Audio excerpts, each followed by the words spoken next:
दोस्तों पढ़ाकू पढ़ने को वापस हो गया था। आज हम जो समरी करने जा रहे हैं उस समरी का नाम है Evans tries an O level. So ये चैप्टर बहुत ही अच्छा है, बहुत ही इंटरेस्टिंग है। और जब मैंने इस चैप्टर को अपने 12th क्लास में पढ़ा था तो मुझे ये चैप्टर बहुत अच्छा लगा था। सो टाइम को वेस्ट नहीं करते हैं और चैप्टर की समरी को शुरू करते हैं। ये कहानी शुरू होती है एक जेल से, जहाँ पर एक कैदी रहता है। उस कैदी का नाम है इवांस, जो कि सक्सेसफुली 3 बार जेल से एस्केप होने में कामयाब हो चुका है।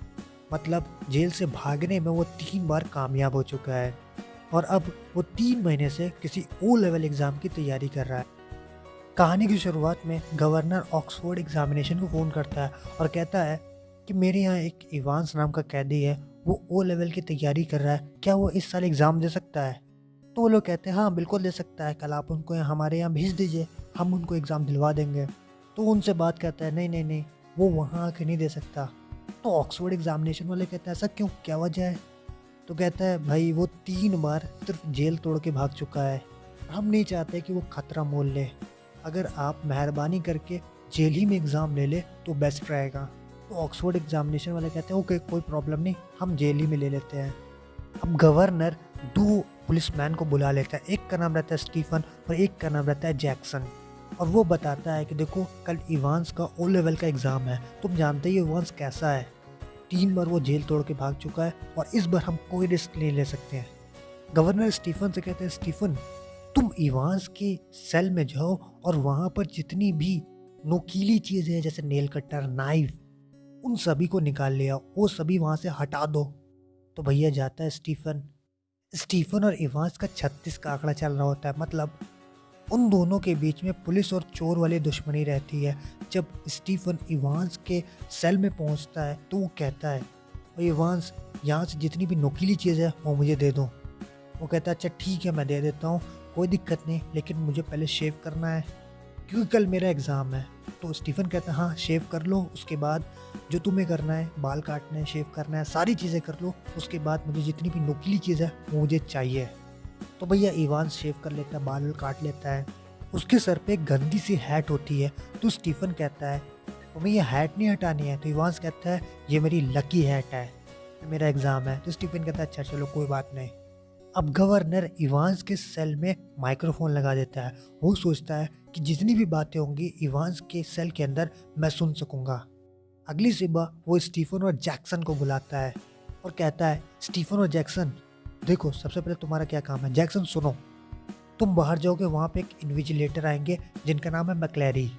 तुम्हें उनको अच्छे से चेक करना है, उनको इवांस की सेल तक छोड़ना है।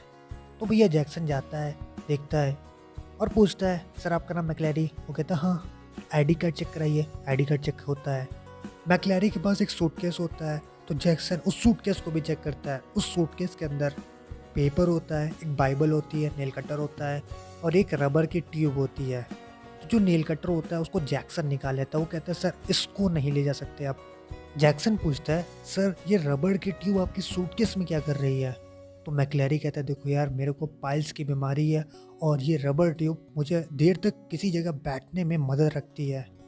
तो जैक्सन कहता है अच्छा अच्छा ओके कोई बात नहीं, आइए मैं आपको दिखाता हूँ इवांस का सेल कहाँ है, मैं आपको वहाँ तक छोड़ देता हूँ।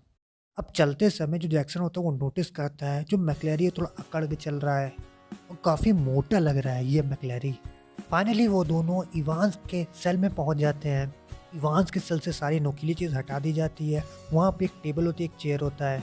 मैक्लेरी क्वेश्चन पेपर कोड बताता है और भी कई चीज़ें बताता है। अब पेपर शुरू हो जाता है। जो स्टीफन होता है वो इवांस के जस्ट बगल में होता है और जैक्सन गेट के बाहर होता है। उसको हर 15 मिनट में चेक करना होता है कि इवांस क्या कर रहा है, क्योंकि ये गवर्नर के ऑर्डर होते हैं।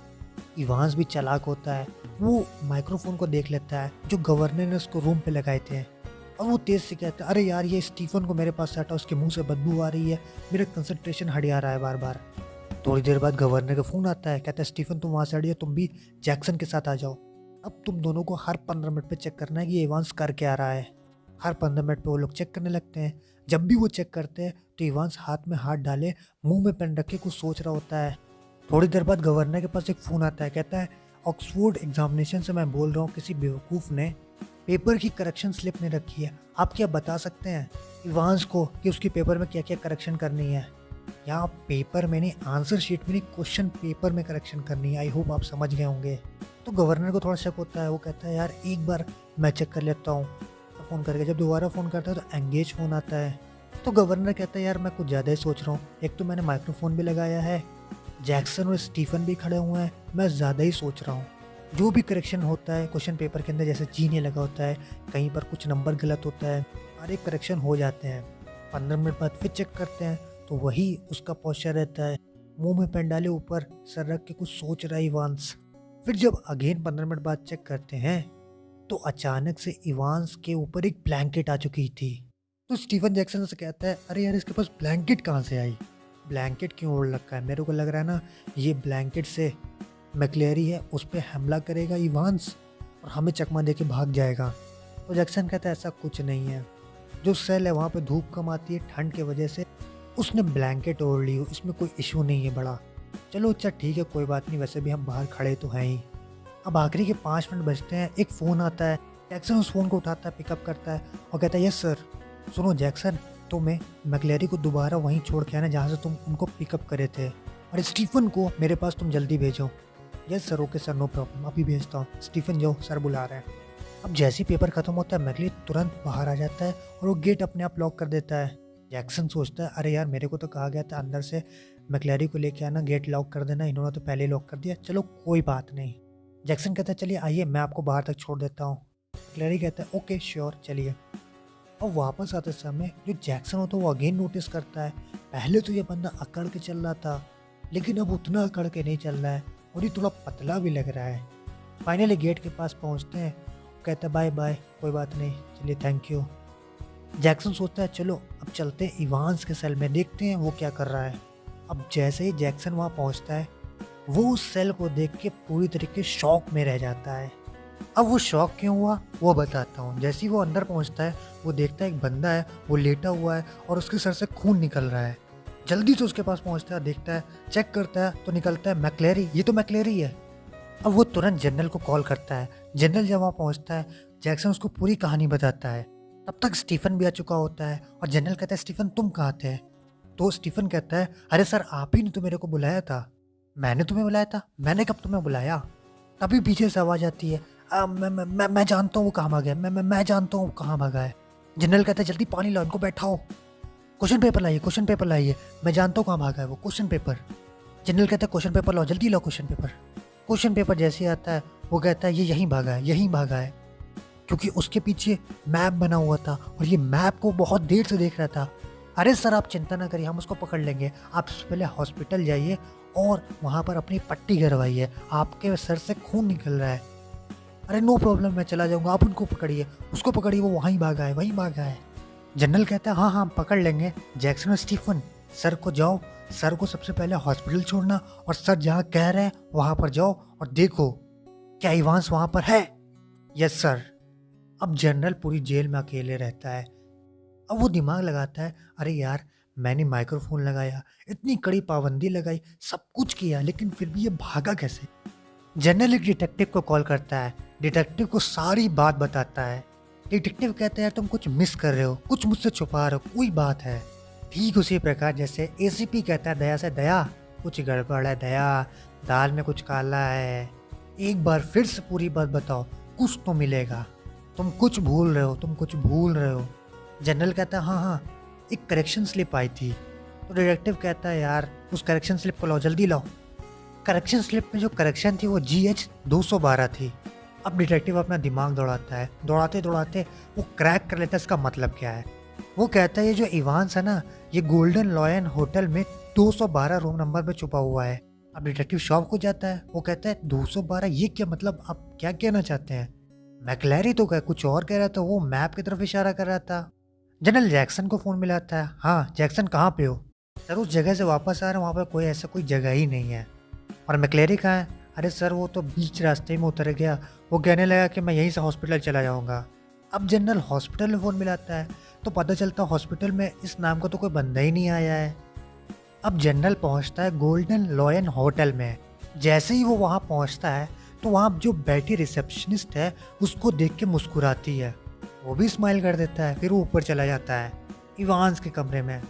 इवांस का इंतज़ार करने लगता है, इवांस का इंतज़ार करने लगता है। अचानक से गेट खुलता है, वो समझ जाता है, अपनी गन लोड कर लेता है और कहता है, Evans you are under arrest. Evans चौंक जाता है। जनरल कहता है, यार तुम अपने आप को बहुत तेज़ समझते थे ना, तुम ये भूल गए तुमसे भी तेज़ कोई लोग भी होते हैं। चलो ये सब तो ठीक है, लेकिन फिर भी तुम भागे कैसे? तुमने तो पूरा दिमाग ही लड़ा डाला यार। तो इवांस कहता है, बड़ा सिंपल सा है, आप लोग कह रहे हो कि दो मैक्लेरी का तो बस गेम था, ये तो स्कैम था। जिसको तुम बाहर छोड़ के आए थे वो तो मैक्लेरी था, और जो मैप का नक्शा बताया था वो तो मैं था। अब जनरल कहता है, यार तुमने हमें बेवकूफ़ समझाया क्या कि मैं तुम्हें भी नहीं पहचान पाऊंगा? तो इवांस कहता है, यार देखो मेरी शक्ल पे देखो, क्या कुछ चेंजमेंट लग रहा है? तो जनरल कहता है, हाँ यार तुमने तो शेव करा ली है। शेव करा ली, तो यही तो लॉजिक है, मैंने ऐसे बंदे को ढूंढा था जो शेव कराने के बाद मेरे जैसा दिखे है। और क्या चेंजमेंट दिख रहा है? और तुम्हारे बाल छोटे हैं। इवांस कहता है, परफेक्ट। लेकिन जनरल कहता है, अरे यार तुम्हें बाल छोटा करते हुए किसी ने देखा नहीं?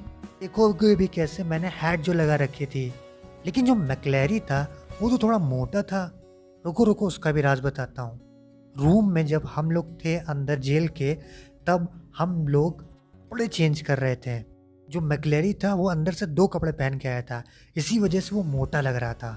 लेकिन स्टीफन और जैक्सन हर 15 मिनट पे तुम्हें देख रहे थे, वो क्या, वो नहीं पहचान पाएंगे?